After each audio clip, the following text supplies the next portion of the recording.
भारत की प्रथम महिला प्रधानमंत्री श्री इंदिरा गांधी। श्रीमती कृष्णा हटी सिंह ने अपनी पुस्तक हम नेहरू में एक प्रसंग का उल्लेख किया है। उनके पास बैठी नन्ही इंदु कुछ बुदबुदा रही थी। उन्होंने पूछा, यह क्या हो रहा है?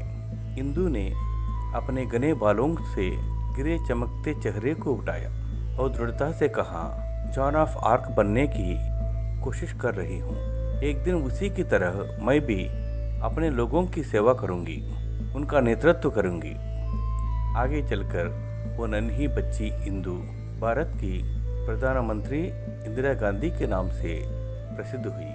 इंदिरा जी का बचपन का नाम इंदिरा प्रियदर्शिनी था। सब प्यार से इन्हें इंदु बुलाते थे। श्रीमती इंदिरा गांधी जी का जन्म 19 नवंबर 1917, जन्मस्थान इलाहाबाद। पिता का नाम पंडित जवाहरलाल नेहरू, माता का नाम श्रीमती कमला नेहरू, पति का नाम श्री फरोज गांधी। उनकी मृत्यु 31 अक्टूबर 1984 में पंडित मोतीलाल नेहरू जी की पौत्री तथा पंडित जवाहरलाल नेहरू की पुत्री इंदिरा के रोम रोम में देश प्रेम की भावना थी।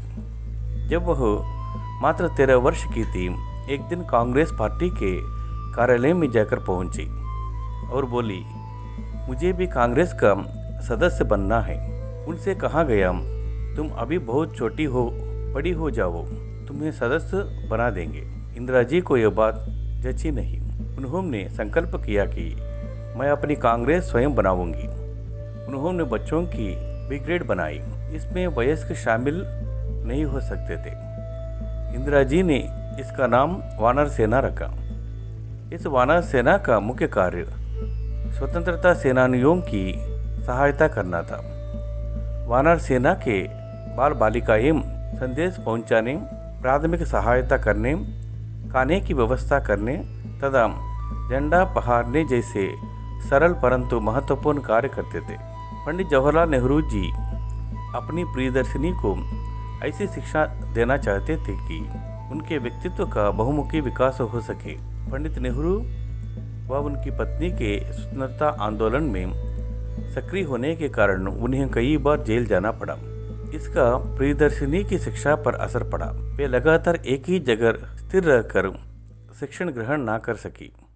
उन्होंने दिल्ली, इलाहाबाद और पुणे के स्कूलों में शिक्षा पाई। पुणे से मैट्रिकुलेशन की परीक्षा पास करने के बाद वे गुरुदेव रविंद्रनाथ टैगोर के शांति निकेतन में आ गई।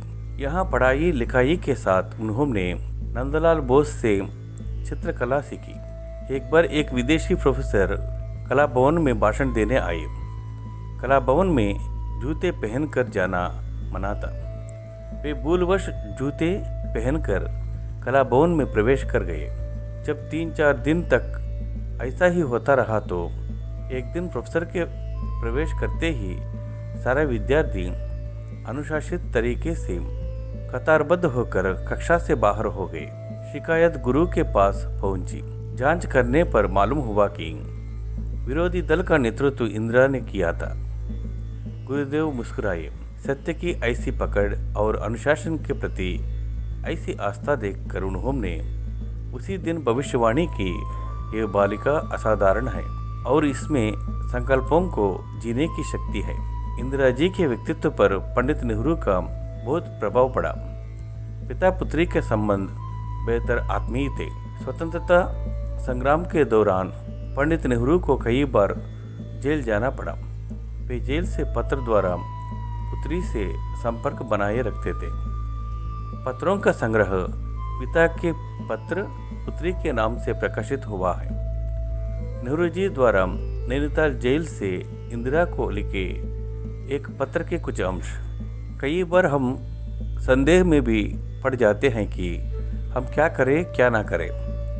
यह निश्चय करना कोई सरल कार्य नहीं है। जब भी तुम्हें ऐसा संदेह हो तो ठीक बात का निश्चय करने के लिए मैं तुम्हें एक छोटा सा उपाय बताता हूँ। तुम कोई भी काम ऐसा ना करना जिसे दूसरों से छिपाने की इच्छा तुम्हारे मन में उठे। किसी बात को छिपाने की इच्छा तभी होती है जब तुम कोई गलत काम करती हो। बहादुर बनो, और सब कुछ स्वयं ही ठीक हो जाएगा। यदि तुम बहादुर बनोगी तो तुम ऐसी कोई बात नहीं करोगी जिससे तुम्हें डरना पड़े या जिसे करने में तुम्हें लज्जित होना पड़े। निर्भीकता और आत्मविश्वास जैसे गुण उन्हें पिता से विरासत में मिले थे। इंदिरा जी कठिन परिस्थितियों में धैर्य खोए बिना स्वविवेक से निर्णय लेने में सक्षम थी। इन विलक्षण गुणों ने इंदिरा जी को राजनीति के उच्च शिखर पर पहुंचा दिया। उनके पिता ने उन्हें गहन राजनीतिक प्रशिक्षण दिया था। वो लगातार 29 वर्ष तक पिता के साथ कंधे से कंधा मिलाकर राजनीतिक कार्यों में उनकी सहायता करती रही। इंदिरा जी ने अपने पिता के साथ अनेक देशों की यात्राएं भी की। इस बीच सन 1942 ईस्वी में श्री फिरोज गांधी के साथ उनका विवाह हो गया। उनके 2 पुत्र थे, राजीव गांधी व संजय गांधी। ये दोनों भी राजनीति के क्षेत्र में काफ़ी सक्रिय रहे। राजीव गांधी उनकी मृत्यु के बाद प्रधानमंत्री बने, परंतु संजीव गांधी का युवावस्था में एक दुर्घटना में देहांत हो गया।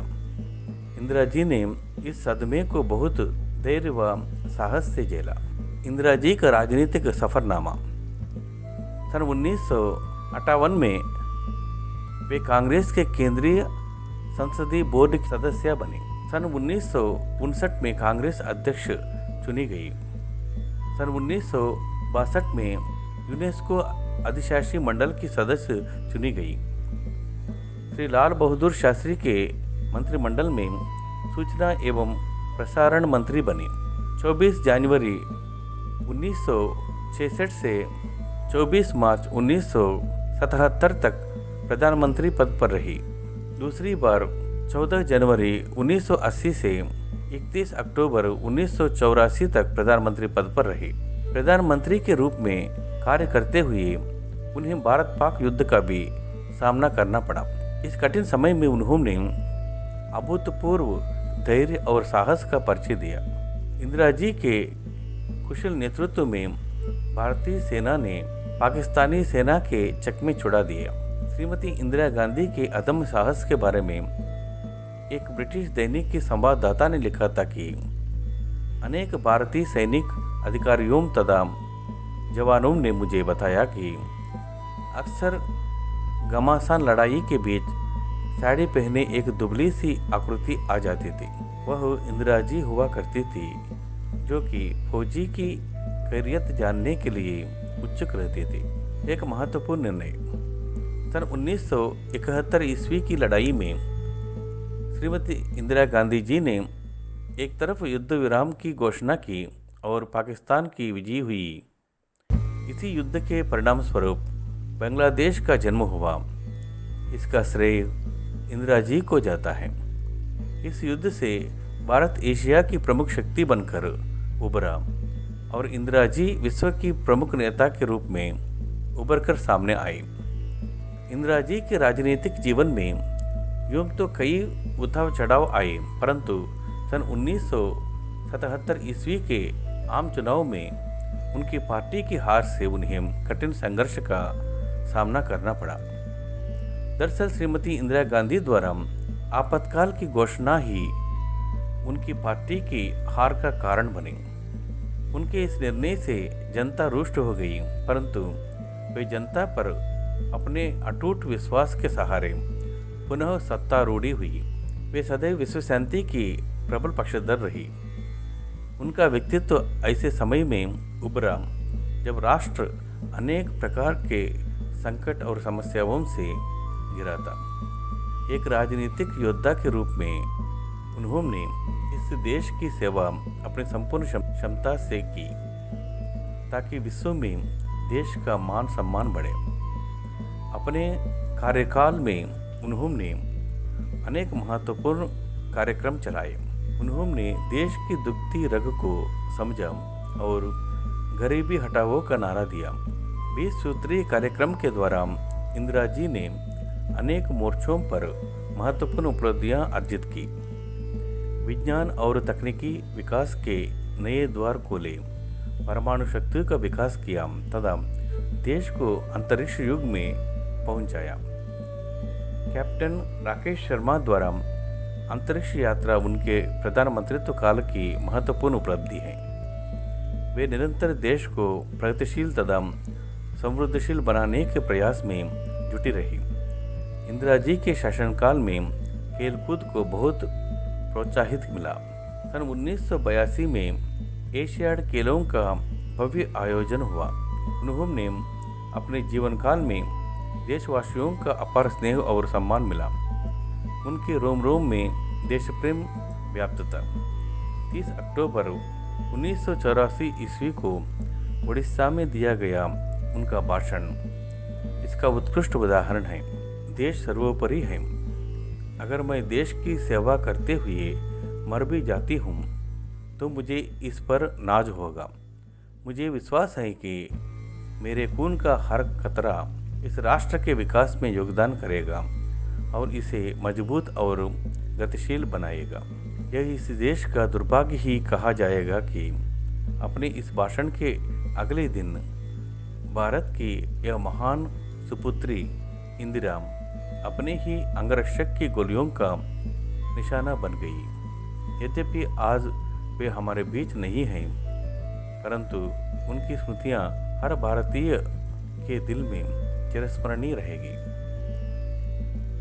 जय भारत, जय जवान।